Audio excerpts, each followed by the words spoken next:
Hello and welcome to the first of our 4 sessions on the ethical perspective of utilitarianism, which is a consequentialist perspective directed at what makes the right or wrong moral action. Let's get started. So for this session, it's a fortnightly sort of chunk of work that we're going to be doing focused on this perspective. So by the end of it, you should be able to know and recall the basic concepts of utilitarianism. You should be able to understand how those principles and those different theories work together to create an argument. And of course, we'll practice the ethical discussions, argument building, analyzing and annotating existing arguments, and then constructing your own moral argument. Let's get started. So firstly, let's define what utilitarianism is.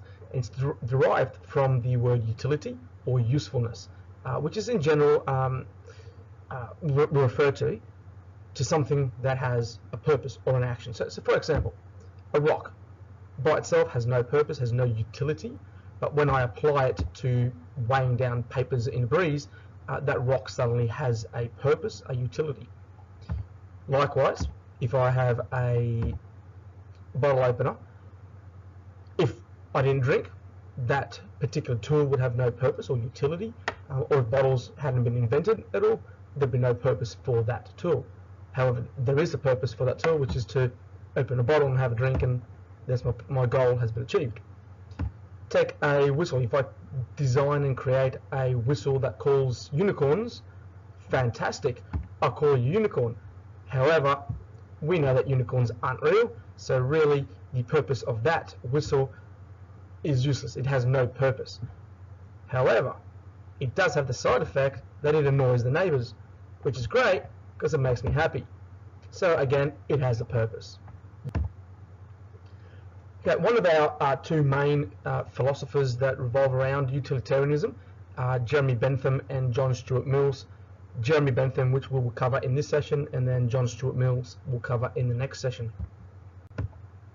Essentially, utilitarianism is used to make a decision, and that decision is considered right or wrong ethically based on the consideration of the possible and likely consequences and the most desirable outcome. That's the important bit. So that includes considering things like the most likely and possible outcome, which is geared towards the best result, its usefulness in getting to that goal, and of course the benefit to the group or society, not just the individual. So let's have a look at an activity. I'm going to pause the recording now and we'll get back to it when we're finished. Okay, so welcome back. As you've gone through the activity there, trying to find the ultimate goal to these actions, you should have asked yourself these couple of questions here. Did you find that some of the ends that you got to were the same or similar, perhaps to gain knowledge or make someone else feel good, or even for your own pleasure? Dying happily seemed to be kind of the end of that journey. So for classic utilitarians like Jeremy and John, the ultimate aim of any action is pleasure, which they equate to as happiness. Now, there are 3 sort of central theories that revolve around utilitarianism: psychological hedonism, and classical utilitarianism.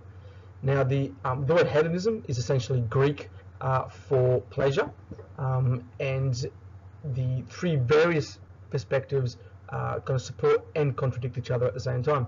So, for example, with the psychological hedonism, the first one on there, you've got a person, and using that theory, can only aim for pleasure.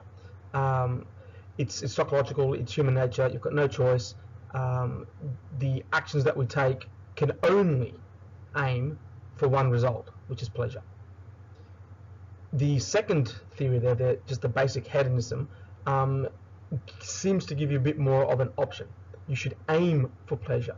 You've got that conscious, concentrated effort, I guess, to make that decision that should aim towards pleasure. And then the classical utilitarianism, which aims not just for that individual pleasure and gain, but for the group, for society. And in this case, everyone's going to get an ice cream, and it's going to bring joy to the world. So that is the basic overview of what we're going to cover for the next 4 weeks.